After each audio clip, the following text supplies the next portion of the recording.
10 Commandments, a religious code, not a moral code.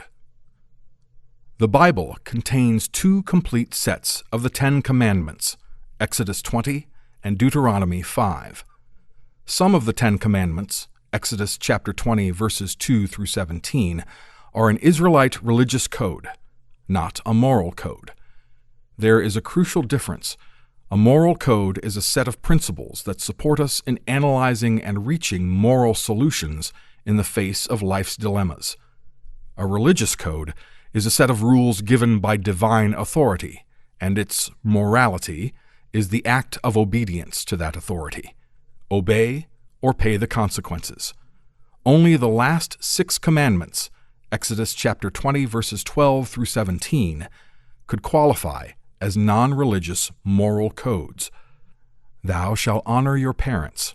Thou shalt not murder, commit adultery, steal, bear false witness, nor covet your neighbor's wife, or anything that belongs to your neighbor. Christians are not informed that the words spoken by God in the 10 Commandments were actually written by Jewish priests and scribes over 2,500 years ago.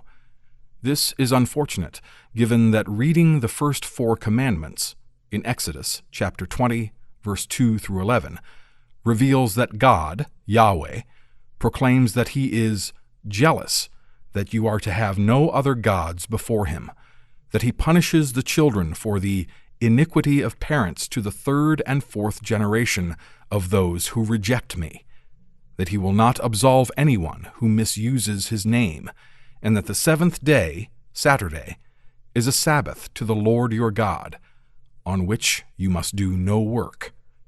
I assume that most Christians don't follow these commandments to the letter, and by not doing so, they demonstrate that their morality is independent of religion.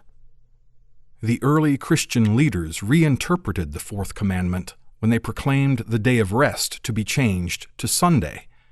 How did these Christian leaders see fit to disobey God? By establishing Sunday and not Saturday as the day of rest. Have they caused their followers to sin? How many Christians can recite from memory the 10 Commandments?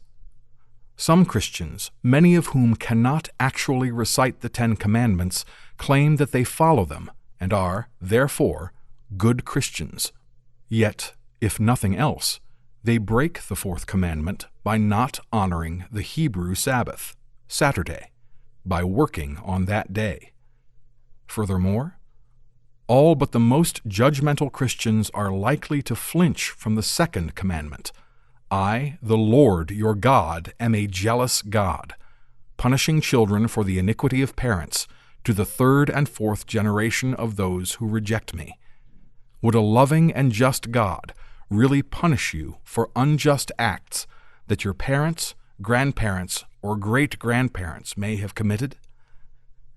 There are actually 613 commandments supposedly set down by God in the Old Testament, some of which command people to kill and start wars in the name of God. Ultimately, it is important for Christians to realize that the Hebrew Bible, the Old Testament, including the 10 Commandments, predates the fundamental teaching of Jesus, which is love. Love is paramount, and His teaching of love takes precedence over all teachings in the Hebrew Bible that are not about love. The first commandment is recorded in Exodus chapter 20, verse 3. You shall have no other gods before Me. It tells us to put God first. This lays an essential foundation for all the other commandments to build upon. As this chapter's opening line states, God is love.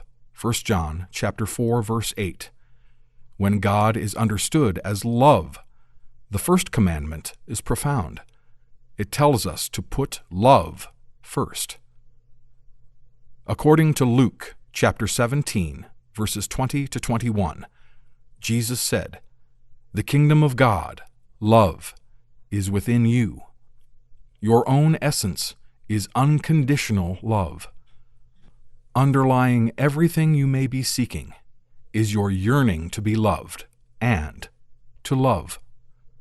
when you live your life as unconditional love, peace and joy follow. In conclusion, historically, Christian leaders compromised Jesus' teachings of love, forgiveness, and acceptance. For selfish purposes, they have subverted his teachings beneath an array of false dogmas that enable churches to control their members. However, in recent decades, an increasing number of people have rejected the false dogmas and left their churches. Many of these people are engaging in spiritual endeavors that more closely align with Jesus' teachings. Knowledge is power. Knowing the truth will set you free. Use your God-given intelligence to realize the truth that any Christian teaching that is not loving is false. This truth will free you to see yourself as you truly are. At your core, you are pure, unconditional love, and you are capable of living as love in your human life. This truth will free you to have a direct, personal relationship with God, without the need for an intermediary. You will discover that God speaks to you through your own heart.